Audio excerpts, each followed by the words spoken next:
సంతకెళ్దాం రండి. మా ఊరు సంత అయితే చూసేయండి.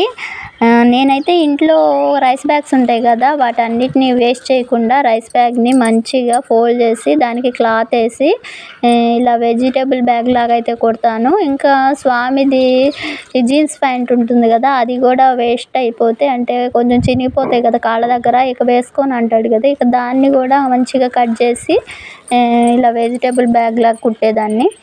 ఏమవుతుంది అంటే బైక్‌కి తగిలిస్తే సైలెన్సర్ అక్కడ తగిలి కింద రాసుకుపోయి చినిగిపోతున్నాయన్నమాట. అందువల్ల మొన్న ఒకసారి అటు వెళ్తే వైర్ బుట్టలు కొత్తగా అనిపించాయి. అసలు నేను ఇప్పటివరకు అయితే వాడలేదు.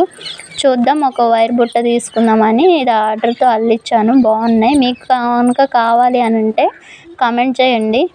అవి నేనైతే కొరియర్ చేస్తాను. వాళ్ళు లేడీసే అయితే అక్కడ అల్లుతూ కూర్చుంటారు. బ్యాంక్ దగ్గర అయితే ఉంటారు మా పక్క ఊర్లో.